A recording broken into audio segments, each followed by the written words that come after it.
Existe un universo lleno de universos que no conocemos, o que creemos conocer. En tiempos de urgencias y comunicación efímera, profundizar un tema y hacer una pausa para pensar es más complejo.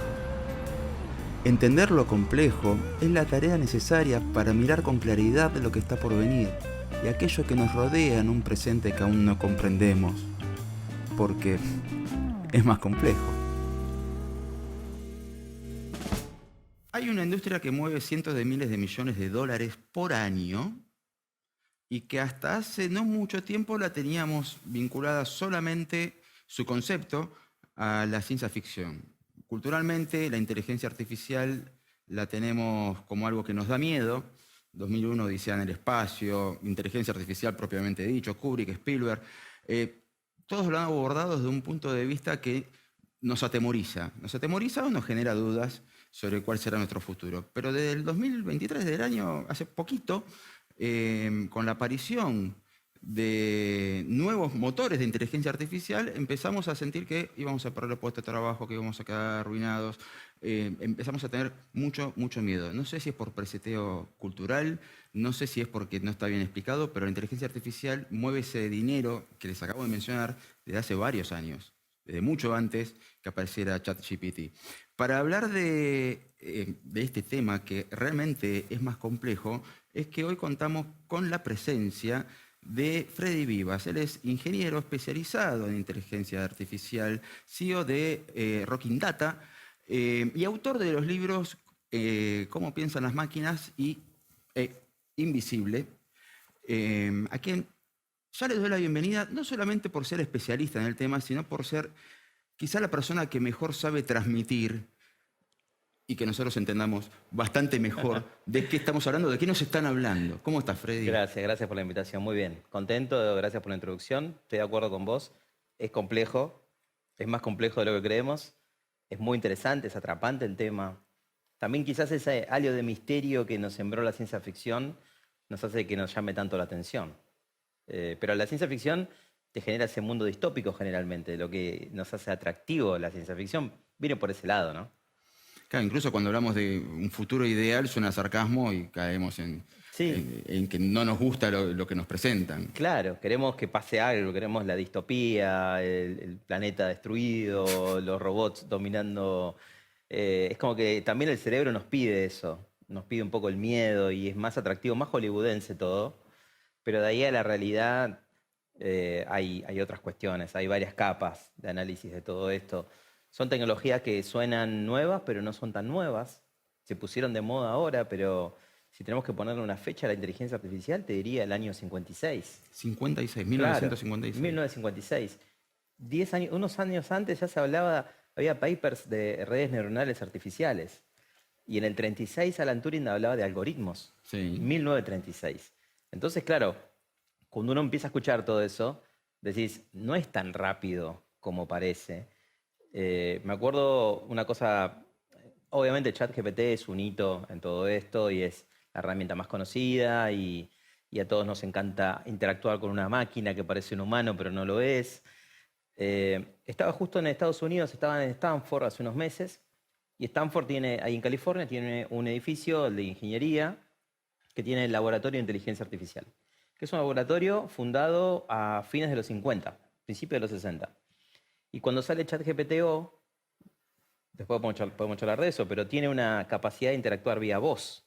Le podés hablar, te entiende bastante bien, te responde con voz. Y cuando yo estaba allá me llamaron de algunos medios y me dijeron, ¿puedes opinar de esta nueva capacidad de las máquinas de hablar? Visto así, suena nuevo, pero justo estando yo en ese edificio, en ese momento que estaba pasando todo, estaba leyendo y viendo información que en el año 61 ya se estaban probando estas tecnologías. Se estaban probando las capacidades de texto a voz, voz a texto, y eso nos habla de que las tecnologías tienen muchos años de desarrollo y también que la investigación académica da sus frutos, ¿no? Hace más de 60 años. Eh, Incluso uno está acostumbrado o sea, ¿cuál es la diferencia con Siri o Alexia o con el dictado al celular para que lo convierta Sí, en texto? Y esto me lleva a preguntarte de qué hablamos cuando hablamos de inteligencia artificial. claro. Es una gran pregunta porque hay muchas tecnologías. O sea, digamos que la inteligencia artificial tiene como varios campos o subcampos. Hay que decir que todo esto viene de las ciencias de la computación. Tenés la ciencia de la computación, la inteligencia artificial es una rama de eso. Sí. Y dentro de la inteligencia artificial tenés varias capacidades de las máquinas que fueron desarrollándose en diferentes etapas de la historia. Te decía, desde el 40 en adelante, si le queremos poner una fecha, 1956 en adelante, vienen como, podríamos decirle, olas de inteligencia artificial, diferentes olas. Y en cada ola, que te puede tapar o la podés surfear, ¿no? Por eso el concepto de ola me parece interesante. En cada ola viene una nueva capacidad de la inteligencia artificial. Al principio, en los 40, 50, 60, podíamos hablar de la inteligencia artificial basada en reglas, que sería como programar una máquina para que haga algo donde vos le decís lo que tiene que hacer exactamente. Sí. Ejemplos cotidianos tenemos miles. La máquina que le pones para tomar un café, le pones una moneda, calcula si te alcanza, te da el café o no. Hay una lógica de programación ahí. Las máquinas después empiezan a incorporar otras capacidades, capacidades de aprender de los datos. Es lo que se conoce como machine learning o aprendizaje de máquinas. Y eso hace que, en vez de tener que darle todas las reglas, le puedas dar muchos ejemplos a una máquina para que descubra sus propias reglas. Como pasó en el caso del juego Go, que es el juego más difícil del mundo. En el 2015, una máquina aprendió a jugar al Go, una máquina de Google, entrenada por Google, una inteligencia artificial, entrenada con millones y millones de partidas, para que pueda descubrir su propia forma de jugar. Tenemos un antecedente que fue en el 96, cuando una máquina de IBM le gana a Kasparov. La Deep Blue. Exactamente, la Deep Blue. Y en ese momento todo el mundo decía, está bien, es inteligencia, pero es una inteligencia básica porque está basada en reglas. Pero en el 2015 ya eso dejó de pasar.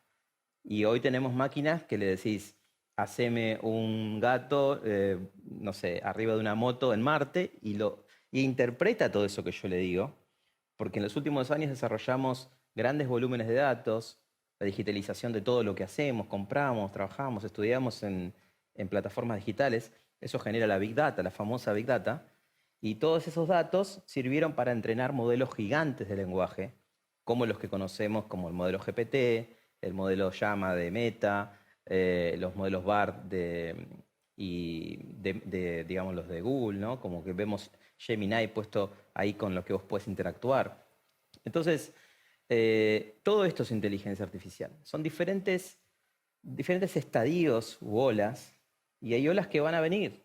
Y hay gente que está diciendo, bueno, una máquina que simule la inteligencia humana, si no tiene capacidades, por ejemplo, de simular emociones, no te va a servir.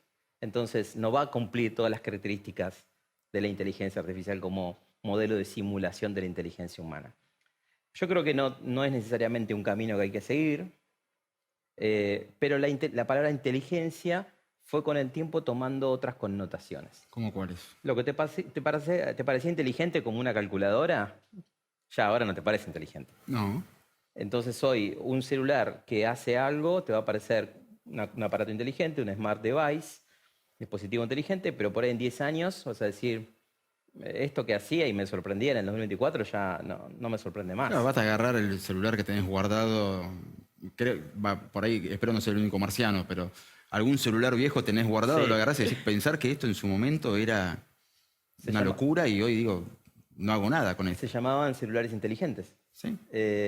Por eso los conceptos, lo que percibimos como inteligente en una época ya no nos parece más inteligente unos años después. Y creo que lo que va a pasar en un ejercicio medio de futurismo es que en un momento vamos a dejar de hablar de inteligencia artificial. Porque de alguna forma va a ser resolver algo con la mejor técnica posible a mano. Entonces hoy es como una propuesta de valor, decir, esto tiene inteligencia artificial y esto no. Entonces hoy, en el mundo de la salud, por ahí hay inteligencia artificial que puede detectar una lesión o una posible enfermedad en la piel con más precisión que un humano. Entonces en un momento vos vas a decir, yo quiero un diagnóstico lo más preciso posible, lo más rápido posible, lo más barato posible. No me importa con qué tipo de inteligencia se resuelve, ni con qué técnica se resuelve. Me importa lo que yo necesito resolver. Y en el futuro creo que va a haber como una convergencia en ese sentido. Simplemente, en todo caso, le diremos inteligencia. Como en una época usábamos en el lenguaje cotidiano computarizado, informático, y hoy Se diluye. no suena a palabras viejas. Si uno pone una letra o dos letras en la barra de búsqueda de Google, por poner un ejemplo, automáticamente aparecen un montón de sugerencias y por lo general, entre esas sugerencias está lo que estábamos buscando.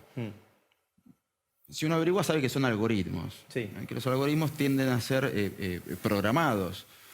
¿Cuál es la diferencia sustancial entre inteligencia artificial y lo que se conoce como algoritmo? Para mí la clave es la capacidad de aprendizaje. La clave es esa. Un algoritmo, para la audiencia que por ahí nunca se sentó a programar o algo, es un pedazo de código de programación. Es un código que resuelve algo. Que en el mundo hoy se desarrolla en algunos lenguajes como por ejemplo Python, que es el lenguaje más usado del mundo para programar, que puedes programar desde un robot hasta un algoritmo de, no sé, que está en tu celular para ayudarte a llegar más rápido a un lugar, como hace Waze, ¿no? Entonces, los algoritmos son eso, un pedazo de código de programación. Ahora, un algoritmo clásico sería como el que te describía de un proceso de una máquina de café, ¿no? Una serie de reglas que resuelven algo, que son muy útiles y que lo usamos históricamente. O sea, algoritmos hay en casi todo lo que ves. Tenemos algoritmos en el microondas. Atrás del microondas hay un tipo de software que se llama software empotrado, para los más nerds. El software empotrado es un software que está metido ahí que vos no lo podés modificar, súper seguro, estable y matemáticamente muy estricto, pero alguien codió y escribió ese algoritmo. Se grabó en el hardware para que esté en ese microondas. Entonces, todo va a tener algoritmos. Ahora, el microondas no aprende de tu comportamiento. Todos los días tenés que decirle, calentalo un minuto a este café. En cambio, si, por ejemplo, ese microondas tuviera la capacidad de darse cuenta o entender que con el tiempo vos tomás el café en vez de un minuto a 60 segundos, porque siempre lo parás a los 60 segundos, Sí. podría decirte, ¿querés que lo pare ahora? Y vos le decís, sí, dale, gracias. Y lo tomás. Es una capacidad de inteligencia agregada en base al histórico de tu comportamiento. Lo mismo que hace Netflix, lo mismo que hace Spotify, las plataformas como Amazon que venden productos, lo que tratan de hacer, en el sentido súper amplio, es entender el comportamiento del usuario. Pero en el lenguaje cotidiano decimos que hay un algoritmo que impide que yo abandone el scrolleo de Instagram, por ejemplo. Por ejemplo, sí. ¿Pero es algoritmo o es inteligencia artificial? Es un algoritmo con capacidades de aprendizaje de máquina. Entonces sería ya inteligencia artificial. O sea, utilizamos algoritmo cuando deberíamos hablar de otra cosa. Bueno, la verdad que no sé si tiene mucho sentido la diferenciación en términos cotidianos, ¿no? ¿Cómo decirle la inteligencia artificial o los algoritmos que construyen inteligencia artificial? La inteligencia artificial se vale de diferentes tipos de algoritmos. Lo que normalmente se usa es lo que se conoce como redes neuronales artificiales, que el concepto correcto sería deep learning o aprendizaje profundo, que es que básicamente nosotros no tenemos que darle muchas reglas, sino que esas neuronas, en una simulación de la inteligencia humana, de las habilidades cognitivas nuestras, puede responder a algo que yo le pido. Entonces, cuando hablamos de las habilidades cognitivas, estamos diciendo que hoy la inteligencia artificial puede generar texto, escribir muy bien, puede interpretar la voz muy bien, puede producir voz, puede ver cosas, porque tiene una capacidad que se llama visión artificial, computer vision. Entonces, claro, antes nos quedaba como medio lejano decir las capacidades simuladas de la inteligencia artificial de la inteligencia humana, pero hoy medio que lo estamos viviendo. Entonces, las redes neuronales, este concepto que fue teórico en un paper en el 43, que pasó porque muchos años se prueben cosas, con momentos de mucho entusiasmo, diciendo esto va a funcionar, momentos de cero entusiasmo, olas, inviernos y veranos, desinversión total hubo durante muchos años, porque se creía que no iba a funcionar, que no teníamos los datos suficientes, que las computadoras no eran lo suficientemente potentes. El hito creo que puede ser incluso que en el 2017 Google hace un tipo de red neuronal artificial que se llama Transformer y lo abre. Google hace mucho esto. Muchas de estas empresas hacen esto que abren el conocimiento, ¿no? Hacen papers y explican. Y lo loco es que ellos no son los que lideran eso, sino que unos años después OpenAI usa ese paper y crea GPT. O sea O sea, que, no podrían haber llegado o exacto, habrían demorado más exacto, si no hubieran tenido esa apertura de código exactamente. de Google. Esa apertura de concepto de red neuronal de tipo transformer. Y eso después lo evoluciona OpenAI, Google invierte un montón de dinero también en esa carrera, esa competición, porque tiene el modelo de lenguaje más gigante, más potente. Y ahí tenemos Gemini, ¿no? Gemini como un modelo muy importante de Google. Tenemos ChatGPT como un modelo puesto en millones de manos de personas. Pero ojo que Meta saca Meta ahí, que es lo que está hoy en WhatsApp. Entonces tenés 2.7 billones de personas usando WhatsApp y con la capacidad de interactuar con la inteligencia artificial. Y Sí. eso, bueno, no sabemos cómo va a avanzar. No, incluso yo lo probé, obviamente. No soy un gran fan de chatear Sí, con la inteligencia artificial, pero sí de probar cuando sale algo nuevo. claro. Y me pasó algo muy curioso, y es que pregunto por el nombre de una persona muy conocida en Argentina y me tira un dato correcto y 5 totalmente alejados, pero totalmente alejados. Y yo automáticamente le pongo, no, estás equivocado. Tarda un poquito más en procesar y me tira todos los datos correctos. Y yo dije, Wow. me acaba de usar para testear. Fue lo primero que pensé. Me utilizó para testear si la información era correcta. ¿Me paranoiqué o realmente puede buscar formas de validar información? Es muy interesante lo que decís. Hay varias cosas, mira. Primero que el uso de las herramientas se lo da a la gente. O sea, uno puede crear un producto, lanzarlo con una expectativa de uso y después que la gente lo use de otra manera. Estos modelos conversacionales, por supuesto que deberían tener, son muy verosímiles. No siempre es verdadero. Ujú. Verosímil quiere decir que parecería Podría verdadero. ser cierto. Hasta hubo casos de ChatGPT inventando libros, ¿no? Poneme 5 libros buenos de física cuántica. Te pones 5, los ves y decís, suena todo muy bien. Y después no existen. Ujú.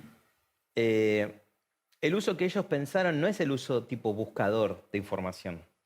Es muy interesante escuchar lo que opina el fundador de una empresa que se llama Perplexity. Perplexity es una empresa muy interesante, muy buena, que tiene una especie de plataforma como si fuese un chat GPT, pero tiene una cosa distinta que es cuando vos le decís, armame un texto sobre, no sé, computación cuántica y qué te imaginás del futuro. Te lo arma, pero no solo que lo arma, sino que abajo te pone las fuentes de donde saca la información. Te pone, saqué de este sitio del MIT, bueno. Entonces vos decís, esta fuente no me parece verosímil, no me parece buena, eliminala. Le pones eliminar y te regenera la respuesta sin esa fuente. Lo cual para construir conocimiento un poco más formal, ¿no? Eh, más tendiendo a la verdad, digamos, y al conocimiento, que es difícil también decir que es verdad y que no, pero es muy bueno, es una gran plataforma. Y en una entrevista veía hace poco su CEO diciendo, nosotros no queremos ser un buscador, no nos queremos posicionar como un buscador, nos queremos posicionar como una herramienta de construcción de conocimiento nuevo. Entonces cuando lo pensás así, es un poco lo que vos hiciste. Si vos le dijeras, armame un guión para, no sé, un podcast que quieras grabar, te va a armar algo y no sé si te va a gustar. Es muy probable que sea mediocre, de mediocre para abajo. En cambio, si le decís, ¿sabes qué? La audiencia tiene más o menos estas edades, armámelo en un tono más divertido, cruzámelo con las tendencias que ves que se están hablando de tal tema, y te lo va a dar y los decís, che, me gustó, no me gustó. Vas entrenando ese algoritmo, ¿no? Esa capacidad de entrenamiento que se conoce como aprendizaje por refuerzo. Vas diciéndole al algoritmo un poco más sobre el tipo de respuesta que te dio. Vas construyendo conocimiento con ese algoritmo. Y eso me parece muy nuevo. Hay gente que habla de copiloto. Y yo lo veo así. O Es un sea, aprendizaje muy humano, exactamente. Es más, el error también es muy humano. Yo creo que lo que nos provocó tanta fascinación es que no sea perfecto, que se equivocara. que se equivocara. Que te dijera algo y vos dijeras, che, me estás diciendo cualquier cosa. Sí, tenés razón, ahora te lo corrijo. Y creo que eso es lo que lo vuelve tan adictivo. Hay gente que está todo el día Sí. interactuando con esto. Yo tampoco soy de usarlo todo el tiempo, pero te confieso que hay algunas cosas que me sorprendieron mucho. ¿Cómo Por cuáles? ejemplo, no, por ejemplo, mirá, hace poco estaba Estoy escribiendo mi tercer libro. Y una parte Productivo el señor, bien. es que hay que aprovechar el momento también, ¿no? Sí. Para... No tiene un año Freddy. No tiene un año, es verdad, eso me dice mi familia, para un poco. Pero siento que es el momento. Y es un libro diferente. No es de ciencia ficción como este, que son relatos de ciencia ficción futuristas, sino que es más de método, cómo construir proyectos, un poco más técnico diría, ¿no? Y yo quería llevar, no puedo spoilear tanto, pero quería tratar de bajar a un método todo esto con un nombre específico. Y no se me ocurría. Se me ocurrían los conceptos que integraban esa serie de pasos, tipo 6 pasos para tal cosa, ¿no? Y le dije, ayúdame a armar el nombre de un método con una frase que tenga sentido, con estas palabras, en 5 o 6 pasos. Y estuve 1 hora interactuando con la máquina hasta No que te gustaban los no resultados. me gustaba, hasta que me dio exactamente el nombre que creo que va bien. Que es una palabra que es fácil de recordar, que suena potente relacionado con lo que yo buscaba. O sea, 1 hora es un brainstorming. Exactamente, hice un brainstorming. Éramos 2 personas y la máquina. Y yo lo veo como un compañero. O sea, realmente lo vi como un compañero. Que te puede decir algo bueno, algo que no está bueno, algo que tenga un error o algo que no tenga un error. A veces lo que yo veo en mucha gente es que suele o verlo como la verdad absoluta. Bueno, si lo dijo la máquina, está bien. O suele verlo como no sirve para nada porque no fue tan creativo lo que me dio o porque no fue perfecto lo que me dio. Creo que hay que bajar un poco la expectativa y estar en el medio de eso, ¿no? A veces me puede servir, a veces no. Mi conocimiento en el tema me va a ayudar a moldear esa realidad que me está dando la máquina. Incluso a nivel de refuerzo publicitario para querer instalar un nuevo producto, se puede generar una grieta si se aclara, no, esto está hecho con inteligencia artificial. Ah. Mira, el otro día fui a un evento de publicidad y de creatividad. Sí. Y estaban dando una conferencia antes de que yo hable y me gustó. La verdad que no sabía que tantas publicidades en el mundo se estaban haciendo hoy con inteligencia artificial. Y me sorprendieron algunas, para bien en general. Y un concepto que usaron que me gustó es si era IA explícita o no. Yo dije, ¿qué significa esto? Y era, si ellos decían, esto tiene IA, y eso era como una propuesta interesante, mirá la primer publicidad de auto con inteligencia artificial, eso puede vender más, ya lo sabemos. O si simplemente lo usaban y no le contaban a nadie. Y esperaban un impacto porque el resultado era mejor, digamos, ¿no? Entonces ya empieza a pasar un poco eso. Claro, es algo que Instagram no lo ve con buenos ojos, por ejemplo. Ya que hablábamos de Meta, WhatsApp, Facebook, Instagram es la misma empresa. Cuando querés publicar algo, te sugiere, por favor, indicar si utilizaste IA. Es como que si no lo aclarás y lo usaste, es como que no le gusta mucho que lo hagas. No, y está bien que lo haga. De hecho, yo siempre fui por ese lado, digamos, ¿no? En mi último libro, traté de expresar esa preocupación activa, por decirlo de alguna forma, para que más gente entienda de qué estábamos hablando. Y te lo pongo en un ejemplo. Me acuerdo, hace más o menos 2 años estaba en España trabajando y tenía que cambiar un vuelo y llamé por teléfono a la aerolínea, empecé a hablar y le dije, mira, tengo que cambiar el vuelo, no sé, de Barcelona, de Madrid a Mallorca, creo que era. Y me dice, bueno, me empieza a hablar, como que me hace un par de preguntas y me dice, ok, te voy a pasar con un humano para seguir la conversación. Esa fue mi cara. Esas palabras usó. O sea, ¿con quién estaba hablando? Yo pensé que era un humano y no era un humano. Era una máquina hasta que me derivó. Y yo en ese momento dije, esto es divertido, es raro, pero no sé si está bien. Me ¿no? siento incómodo. No está bien, pensé. Y lo hablé con muchas personas de esos 2 años a hoy, o más de 2 años quizás fue. Pensá que Alexa, que tiene lo que vos decías, el intercambio Sí. vía voz, sale más o menos en el 2011, 2012. Claro. En la época que salió la película Her, ¿no? Está todo ahí, lo que vos decías al principio. Entonces, la interacción voz a texto ya tiene muchos años funcionando bien. La empresa que desarrolla Alexa... Perdón, funcionando mejor. Funcionando cada vez mejor. Y va a funcionar cada vez mejor a partir de lo que podés pasó. trabar en una palabra y lo interpreta igual. Exacto. Va a funcionar cada vez mejor a partir de este año para arriba. Pero lo que te iba a decir es que Alexa vende el servicio, o Amazon, digamos, vende los servicios para que vos montes un call center basado en inteligencia artificial, en las capacidades de voces que ellos generaron, ¿no? Y eso es lo que interactué en ese momento y dije, esto no sé si está bueno, no está bueno, digo. Y uno de los 10 principios nuevos que escribí para mi último libro son principios para tratar de asegurar que la inteligencia artificial nos beneficie a todos y no nos perjudique y nos mejore la vida, no nos empeore. Y un principio que le puse principio de transparencia está relacionado a eso. Deberíamos todos saber si estamos interactuando con un humano, con una máquina, con un texto artificial, con un texto hecho por un humano.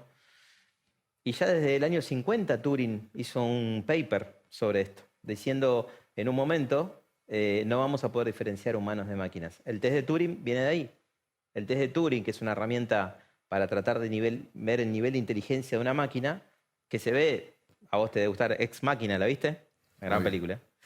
Es básicamente un par de días de Turing test de Turing a una máquina para ver de qué estábamos hablando. Y todas esas son realidades que se mezclan todo el tiempo.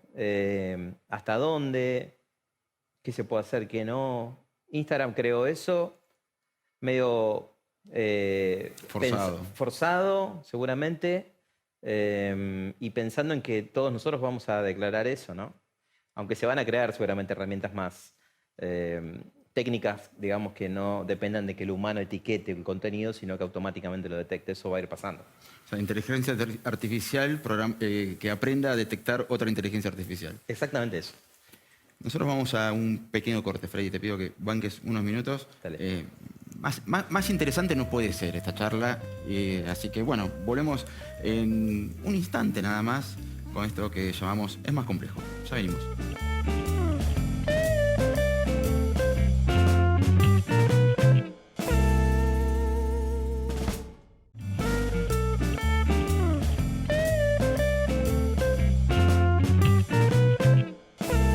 Hello there. I'm here with my son, and I'd love you to tutor him on this math problem. But don't give him the answer. You can ask questions and nudge him in the right direction, but I really want to make sure he understands it himself. And he's here in the room, so you can talk to him directly.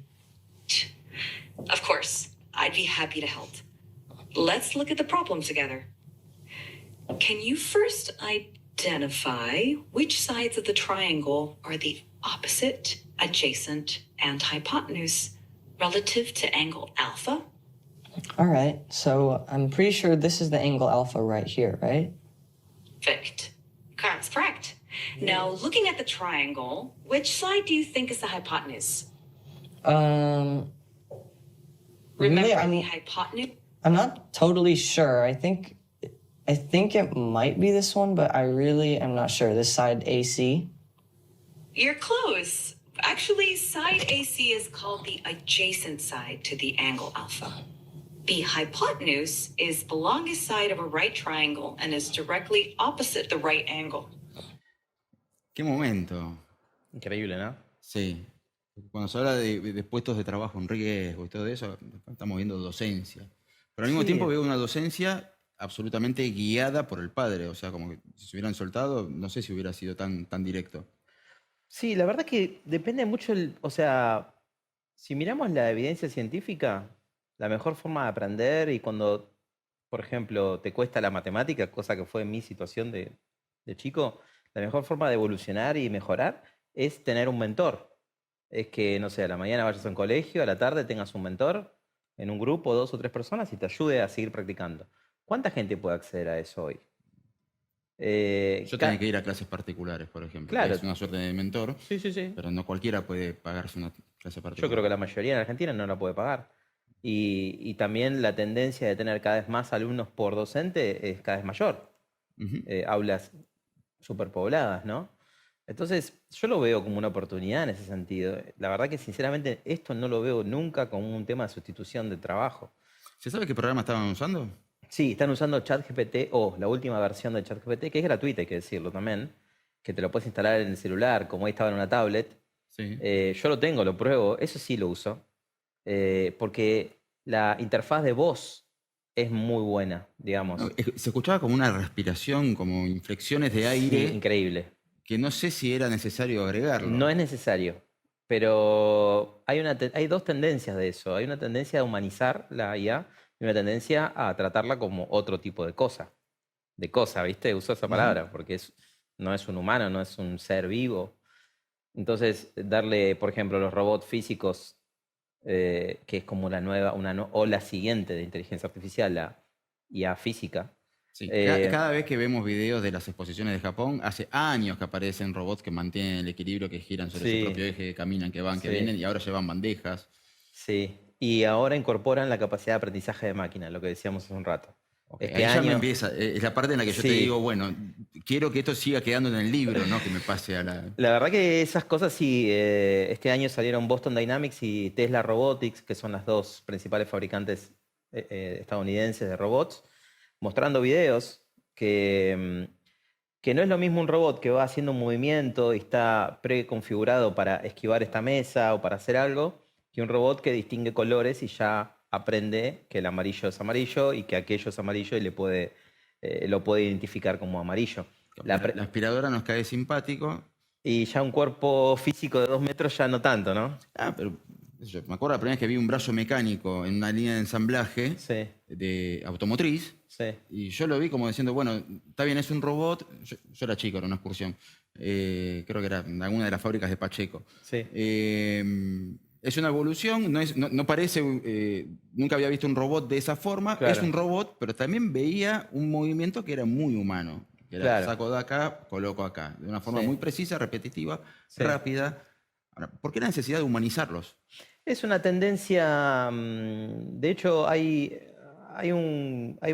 mucha gente estudiando esto hoy y de hecho se vuelve casi, por ejemplo, para los filósofos se vuelve casi un tema obligatorio porque replantea muchas cuestiones humanas, ¿no? Ética. Éticas, ni hablar, que tuvimos medio fijadas durante muchos años, que recién ahora se vuelven a repensar, ¿no? Como lo del trabajo, ni hablar, hasta dónde hacerlos parecidos a los humanos.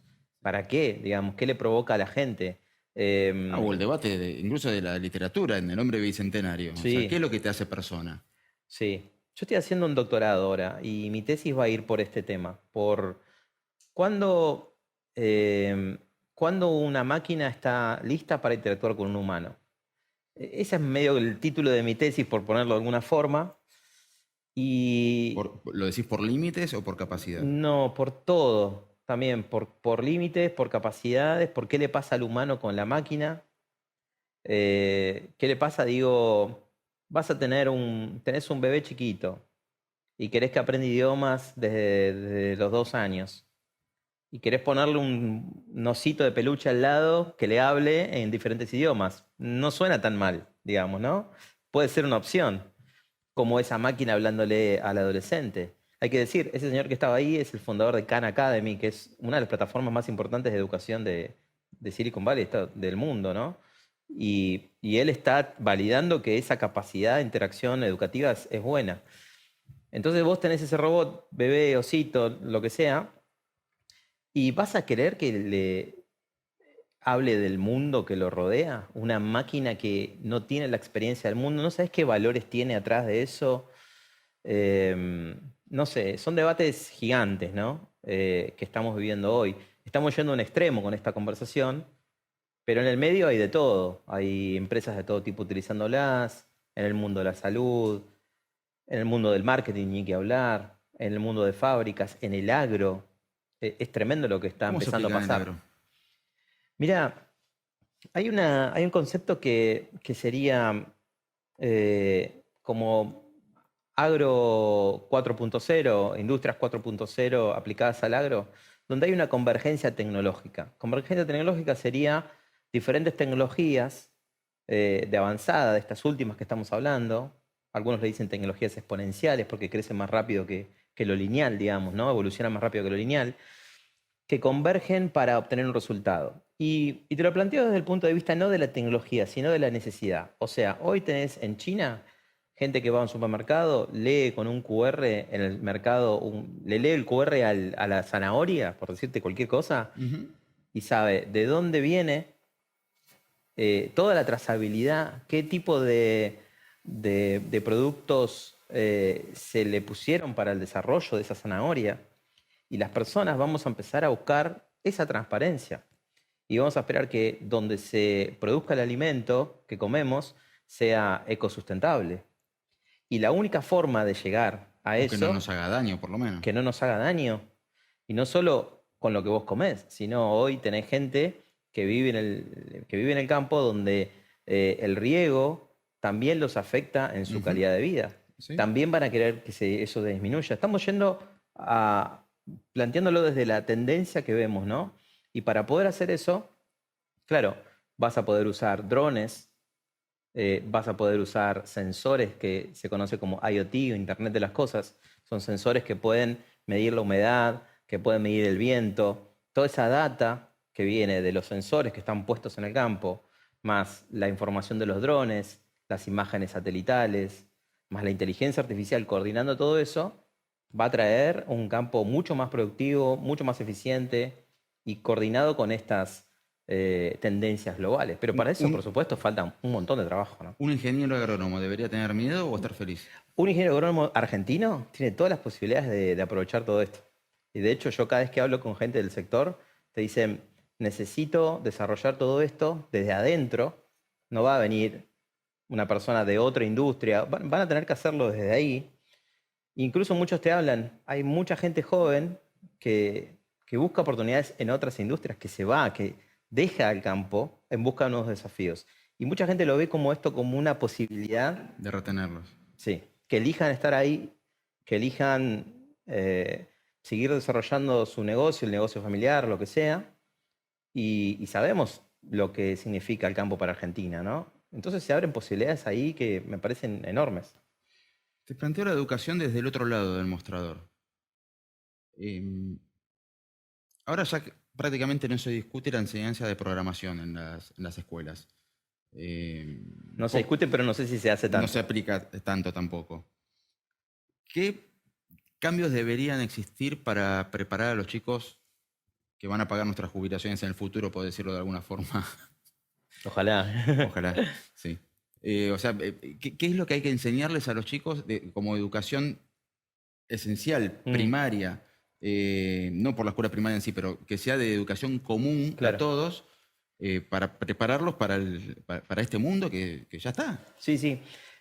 Mira, yo me acuerdo cuando yo empecé a estudiar computación y todo eso, tipo a los 12, 13 años, programación. Yo tengo el logo. Había que hacer girar una tortuguita. Sí, sí, sí. Creo que lo primero que toqué en una computadora fue el logo a los 11 años, más o menos, en el 91.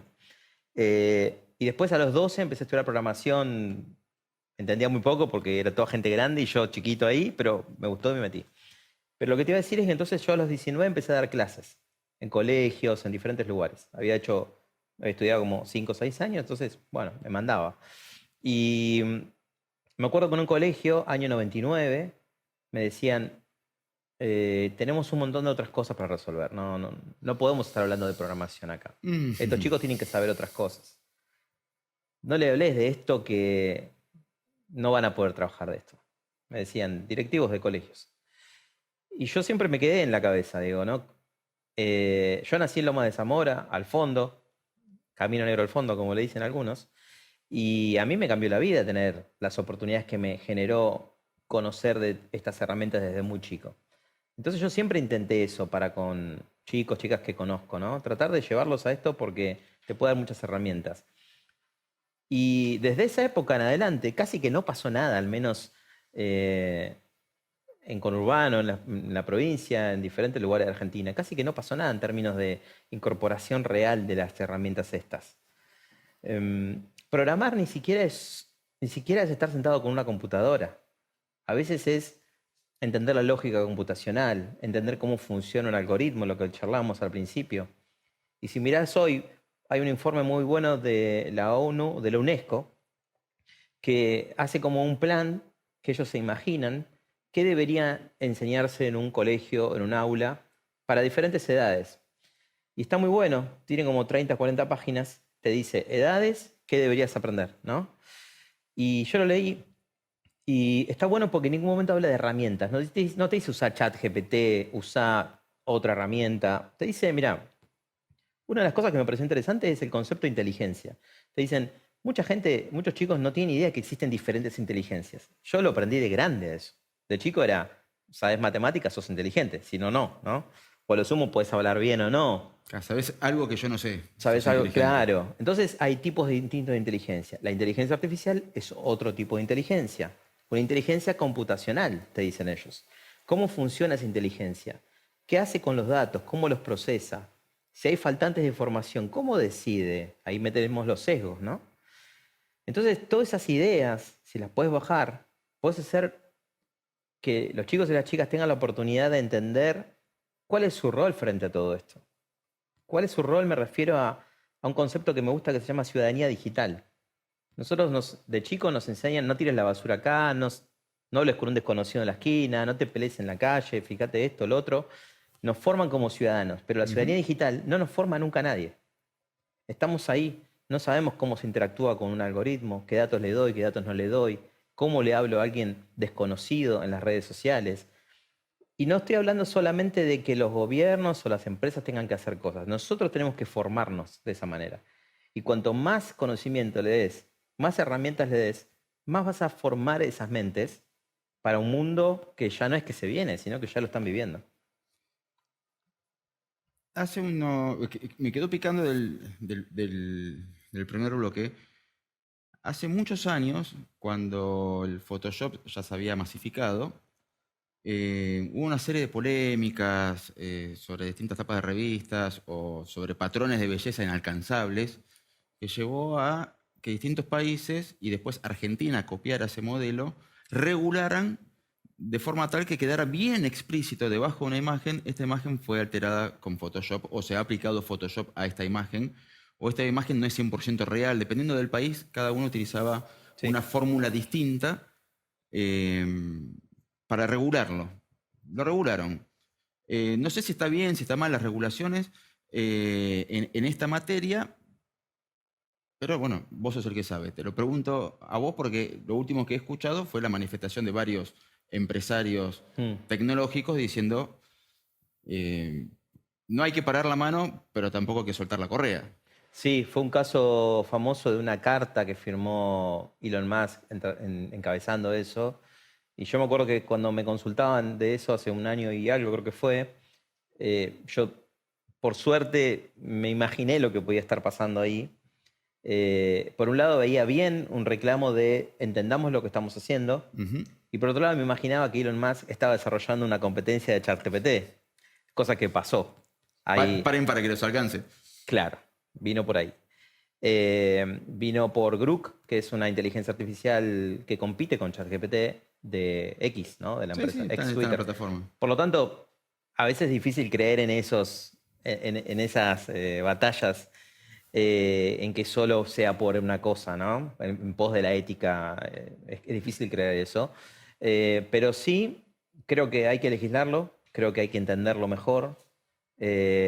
Históricamente pasó que la legislación viene después y corriendo por atrás y no llegando a gestionarlo por ahí de la mejor forma. Es que también imagino que cuando tenés un cambio de época tan marcado, esperar que el grueso de los legisladores de un país, en general hablo, que son personas de otra época y de otro sector social y que se dedican a otra cosa, lo Sí, entiendan sí. o entiendan la gravedad, por ahí es Sí, sí, sí. Y de difícil. hecho, si te fijas, ¿te acordás el juicio a Mark Zuckerberg sobre lo de Cambridge Analytica y todo eso? Fue famoso. Sí, no terminaba más. No terminaba más y las preguntas que hacían demostraban una falta de entendimiento tremendo en Estados Unidos, donde se supone que hay más cercanía a todos estos conceptos. Sin embargo, se notaba que no entendían el negocio de Facebook en ese momento, no entendían lo que hacían, cómo gestionaban las cosas. Era preocupante, me acuerdo en ese momento. Ahora, en los últimos años, desde que todo el mundo está hablando de esto, yo hablo con gente que está trabajando en estas legislaciones y te dicen, estamos aprovechando a actualizar muchas cosas. Entonces estamos poniendo medio en la misma bolsa Todo. todos los procesos digitales, redes sociales, protección de datos. Acá en Argentina nosotros tenemos una ley de protección de datos que tiene más de 20 años, que en su momento fue pionera, pero ahora está muy vieja. Y está claro que es un colador. Claro, porque además salen usos todo el tiempo de cosas diferentes, nuevas como puertas traseras cada vez más imposibles de predecir. La ley de privacidad de datos o de cuidado de datos personales europea, la GDPR, es el faro que hay que mirar, nosotros cuando trabajamos miramos esa ley que protege a los ciudadanos europeos en cualquier parte del mundo donde estén. Entonces, si vos tenés un ciudadano español que está en Argentina, está protegido todavía por esa ley de datos privados. Entonces, cuando vos haces un proyecto hoy, ya sea que lo hagas en Argentina o en España, vos tenés que tener una mentalidad global. Porque, Claro, de entrada los servidores que uno contrata están en otro país. claro, pueden estar en Estados Unidos o pueden estar en otro lugar. La ley, digamos, hay varios intentos en diferentes países del mundo. Hay que decir que geopolíticamente tenemos a China y Estados Unidos desarrollando inteligencia artificial cada vez más fuerte, con De más forma inversión. competitiva. Sí, en forma competitiva, invirtiendo mucho dinero hace muchos años. Yo me acuerdo hace unos 10 años me había enterado que China tenía 8 universidades de Big Data. 8 universidades que solo enseñaban Big Data. Yo cuando escuché En un eso... país en el que no tienen necesidad de debatir de cuestiones éticas encima. Bueno, O sea, pueden darse el lujo, no, fuera de Sí, broma, sí, digo, sí, pueden sí. darse el lujo de avancemos que nada nos puede frenar. hubo cosas polémicas respecto a la ética de los datos en Estados Unidos muy grandes también. Sí, Sí, muy grandes también. Entonces eso pasa en todos lados, creo. Pero siguiendo esa línea de pensamiento, tenemos China y Estados Unidos desarrollando, Europa tratando de legislar, el resto de los países mirando la película, digamos, ¿no? Donde nos incluimos nosotros. Eh, y ahora la Comunidad Europea desarrolló una ley que sería la primera ley del mundo con mucha cabeza, muy bien pensada, que ya está preaprobada, que en los próximos 2 años se va a poner seguramente, eh, digamos, activa, y que va a tener auditorías algorítmicas en cada país, y que lo que hizo muy bien, me parece, hay que ver en la práctica cómo se da, pero fue como dijeron, vamos a tomar un solo concepto. El concepto es el de riesgo. Dicen, ¿cuáles son los sistemas de inteligencia artificial que pueden ser riesgosos para la vida humana? Solo se plantearon esa pregunta. Y está bien. Entonces dicen, bueno, hay sistemas de alto riesgo como, por ejemplo, de control biométrico. Controles biométricos, como ya vemos, como decías vos, caso de China y otros países también, que lo han usado para, por ejemplo, scoring social. O sea, ¿estás contento yendo a trabajar? Tu scoring social va a subir. Más Black Mirror no se consigue, ¿no? totalmente. O chicos en el colegio, peor aún, chicos en el colegio observados en el comportamiento para ver su estado de ánimo y una correlación con el aprendizaje. O sistemas de otro tipo que no requieren de reconocimiento facial, pero por ejemplo de personas que han estado en manifestaciones y que les llegó un mensaje diciendo estuviste acá, eso Claro, no está la bien. desaparición total de la privacidad. Exactamente. Entonces, y en el medio, un poco más abajo, y podemos hablar de todos los temas de salud, todos los temas con niños, ¿no? Como decíamos, el del juguete que suena como algo tranqui, pero puede ser algo. Entonces tenés sistemas intermedios donde va a haber auditoría sobre esos. Algunos van a estar prohibidos de los de más riesgo, algunos auditados y otros que no va a pasar nada. Que lo que espero que pase ahí es que se den buenas prácticas, se dé conocimiento, se dé información para que construyamos inteligencia artificial que nos beneficie a todos. Freddy, no sé cómo agradecerte toda esta conversación. Ha sido mucho más que placentera. Para mí también. De hecho, creo que por momentos estaba en un café, en un día de vuelta divino, aprendiendo un montón. Efectivamente, sos un enorme comunicador. Gracias. Así que muchísimas gracias. Un placer. Y nada, mucha más con el próximo libro. Mientras tanto, Invisible, el primero de Galerna, este Sudamericana, Sí. en todas las librerías. Y yo te despido ahora. Nosotros vamos a un pequeño corte y enseguida Gracias. venimos con lo último de Más Complejo.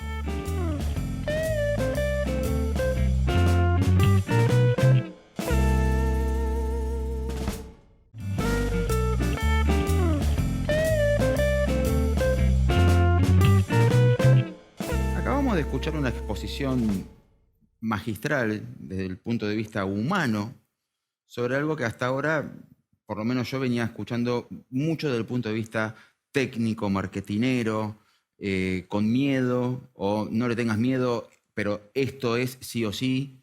Y Freddy Vivas vino a aclarar un montón de esas cuestiones, repito, desde un costado mucho más humano del que esperábamos, porque detrás de todas estas programaciones, detrás de todos estos cálculos y detrás de todo lo que estamos viviendo, salieron de cabezas humanas.